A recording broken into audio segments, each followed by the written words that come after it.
Hello, this is Patient X Files, where the rare becomes real. The boy who couldn't stop growing.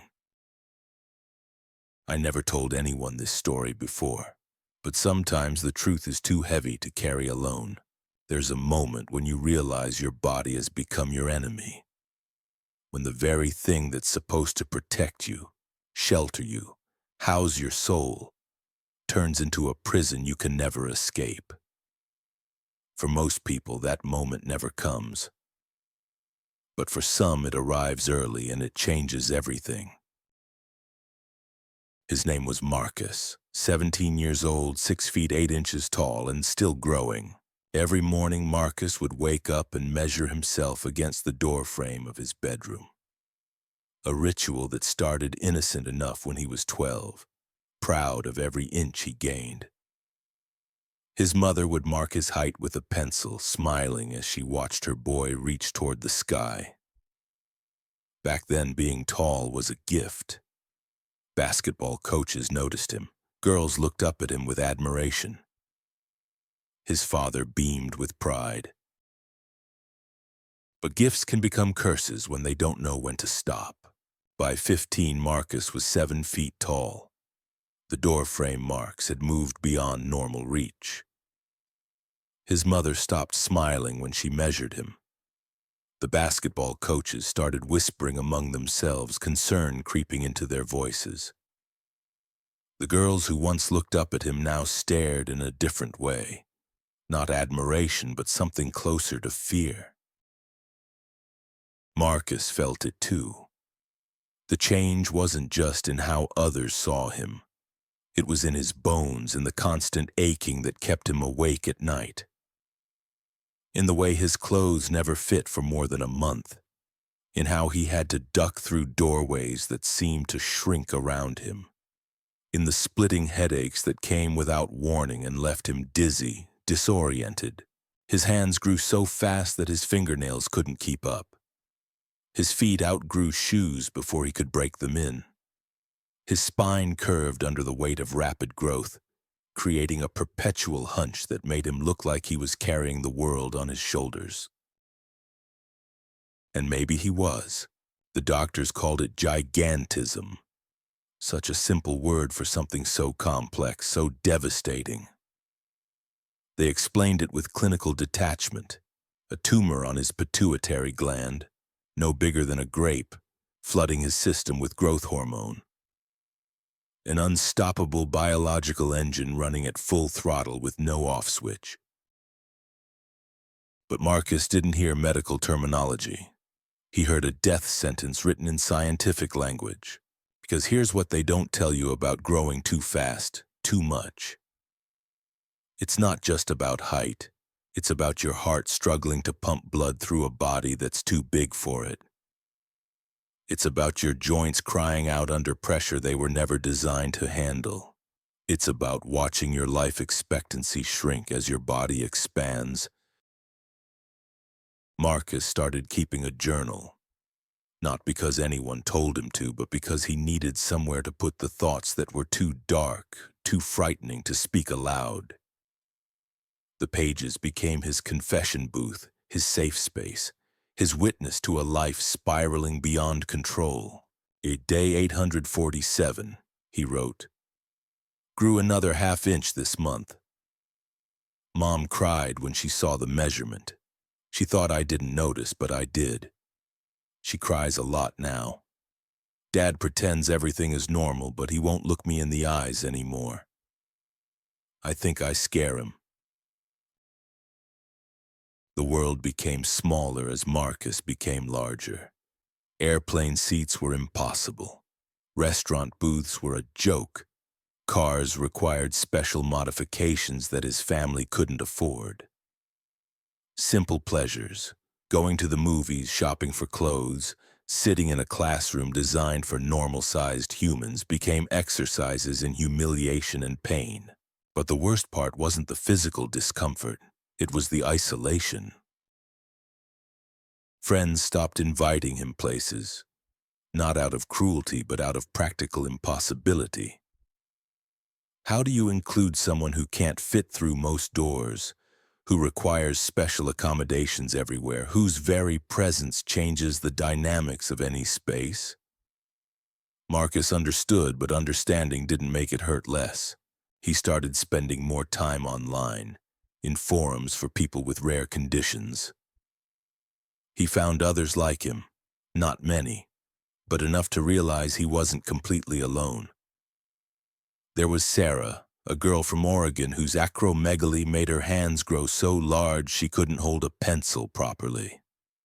There was David from Minnesota, whose gigantism had progressed so far that he needed a wheelchair because his legs couldn't support his torso anymore. They shared stories, fears, dark humor that only people living in extraordinary bodies could understand. They talked about the stares, the whispers, the way children pointed and adults pretended not to notice while obviously gawking.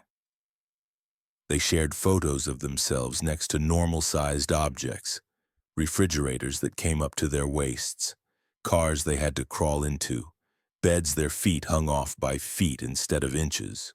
But they also shared something else, a fierce determination to live, really live, despite their circumstances.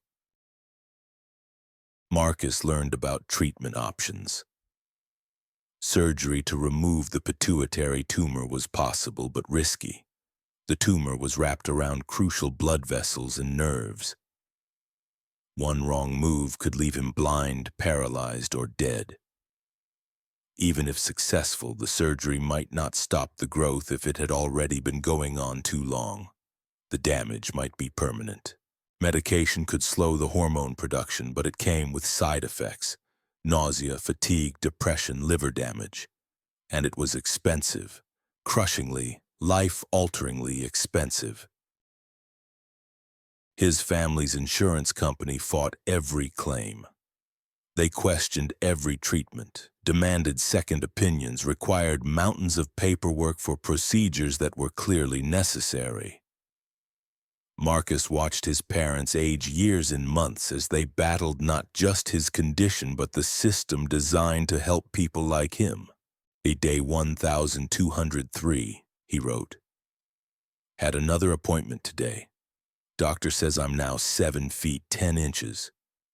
He tried to sound optimistic, but I could see it in his eyes. This isn't slowing down. Mom asked about the surgery again. Doctor explained the risks again. 20% chance of complications. 10% chance of death. 50% chance it won't stop the growth anyway. Those aren't good odds, but they might be the only odds I have. The decision to have surgery wasn't really a decision at all. It was an inevitability. Marcus was growing at a rate that would kill him within a few years if nothing changed. His heart was already showing signs of strain. His joints were deteriorating rapidly. Sleep had become almost impossible as his body struggled to find comfortable positions that didn't exist. The night before surgery, Marcus wrote what he thought might be his final journal entry. Day 1267, he wrote. Tomorrow they're going to cut into my brain and try to find the thing that's been stealing my life. I'm scared, not of dying. I've made peace with that possibility. I'm scared of surviving but staying the same. Of waking up and finding out that all this pain, all this hope was for nothing. But I have to try. I have to believe that somewhere inside this betraying body is still the person I was meant to be. The surgery took 14 hours. Marcus's parents paced hospital corridors, drank terrible coffee, and tried not to imagine a world without their son. His online friends kept vigil from their computers, sharing updates and prayers and the kind of desperate hope that only people who understand medical miracles can muster. When Marcus woke up, the first thing he noticed was the silence. Not the absence of sound, but the absence of something else. The constant pressure in his head was gone. The feeling of his skull being too small for his brain had disappeared. For the first time in years, he felt quiet inside his own body. Inside, the surgeon explained that they had successfully removed the tumor. Clean margins, no visible complications. The pathology report would take a few days, but initial signs were positive.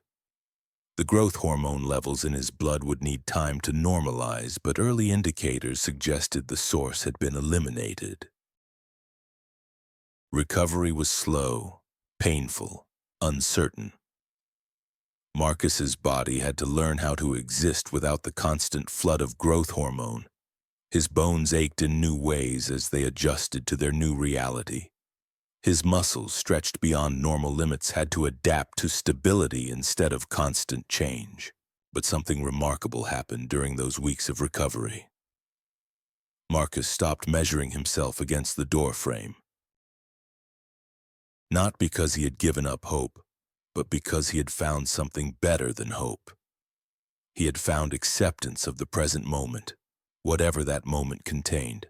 By day 1312, he wrote, "It's been 6 weeks since surgery. I haven't grown in 4 weeks. The doctors are cautiously optimistic. My hormone levels are dropping toward normal range. I'm still 7 feet 10 inches tall. I may always be 7 feet 10 inches tall. But for the first time in my life, that feels okay." The story could end there with medical success and personal acceptance. But Marcus's real journey was just beginning. He started speaking at medical conferences, sharing his experience with doctors who had only seen the clinical side of gigantism. He talked about what it felt like to live in a body that was both miraculous and monstrous, how the medical community could better support patients dealing with rare growth disorders. He advocated for better insurance coverage for people with pituitary tumors. He lobbied for accessibility improvements in public spaces. He worked with architects to design furniture and vehicles that could accommodate people of extraordinary size. Most importantly, he became a mentor for other young people dealing with similar conditions. His online forum grew into a support network that connected hundreds of people around the world. He organized meetups, fundraisers, awareness campaigns. Marcus learned to use his height as a platform, literally and figuratively, to make the world a little more inclusive, a little more understanding, a little more prepared for the extraordinary humans who live within it. He never played professional basketball. He never became the athlete his childhood height suggested he might become. But he became something more important, a voice for the voiceless, a bridge between the medical and human sides of rare disease, a living reminder that our bodies do not define our worth. Day 2000, he wrote. 2,000 days since I started this journal. 2,000 days of growth, fear, surgery, recovery, and rebirth. I'm still 7 feet 10 inches tall. I still duck through doorways. I still need special accommodations in most places. But I'm not the scared boy who started writing in this journal. I'm not the patient who thought his body was his enemy. I'm Marcus. I happen to be very tall. And that's just one small part of who I am. Years later, Marcus would meet other young people just beginning their own journeys with gigantism. He would see the fear in their eyes, the same fear he remembered from his own reflection all those years ago. And he would share his story not as a guarantee of happy endings, but as proof that extraordinary challenges can lead to extraordinary lives. He would tell them that their bodies are not their enemies, even when it feels that way. That medical conditions are chapters in their stories, not the entire book. That being different is not the same as being broken. Most importantly, he would tell them what no one told him during those early, terrifying days. You are more than your diagnosis. You are more than your height, your symptoms, your medical charts. You are a complete human being whose worth cannot be measured in inches or hormone levels or surgical outcomes. The boy who couldn't stop growing eventually became the man who couldn't stop helping others grow. Not physically, but emotionally, spiritually, into the fullest versions of themselves. His tumor is gone. His growth has stopped. His life has just begun. And in quiet moments when he's alone with his thoughts in his journal, Marcus sometimes wonders if everything, the tumor, the growth, the fear, the surgery, the recovery, happened exactly as it was supposed to. If his extraordinary body was never a curse but a calling, a way to reach heights that had nothing to do with physical stature and everything to do with human connection. He still measures himself sometimes. Not against door frames, but against the lives he's touched, the awareness he's raised, the understanding he's created. And by that measure, Marcus has grown into exactly the person he was always meant to be. The person who learned that sometimes the most powerful thing you can do is not to fight your body, but to accept it, work with it, and use it as a vehicle for something greater than yourself. The person who discovered that being extraordinary is not about fitting in, but about making space in the world for others who don't fit either. The person who proved that growth, real growth, has nothing to do with inches and everything to do with impact. Marcus's story reminds us that our greatest challenges often become our greatest strengths. That medical conditions, no matter how rare or frightening, are not endings but beginnings. That the body may set certain limitations, but the human spirit recognizes no such boundaries. In a world that often fears difference, Marcus chose to celebrate it. In a medical system that sometimes reduces people to symptoms, he insisted on being seen as a whole person. In a society that equates normal with good, he redefined success as authenticity, growth as acceptance, and healing as learning to love the body you live in. Today, Marcus continues his work as an advocate, speaker, and mentor. He has helped hundreds of young people navigate rare medical conditions. He has influenced policy changes that improve accessibility for people of extraordinary size. He has turned his unique perspective into a force for positive change in the world. And every night before he goes to sleep in his specially made bed in his specially modified house, Marcus writes in his journal, not out of fear anymore, but out of gratitude. Gratitude for the tumor that taught him compassion. Gratitude for the growth that taught him strength. Gratitude for the surgery that taught him hope. Gratitude for the recovery that taught him patience. Most of all, gratitude for the journey that taught him that being different is not a burden to bear, but a gift to share. The boy who couldn't stop growing became the man who couldn't stop giving. And in that transformation, he found the most important measurement of all. A life well lived, a story worth telling, a legacy that will outlast any physical limitation. Because in the end, we are all growing towards something. And sometimes the most beautiful destinations are the ones we never expected to reach. If you enjoyed this video, please support the channel, like, share, and subscribe.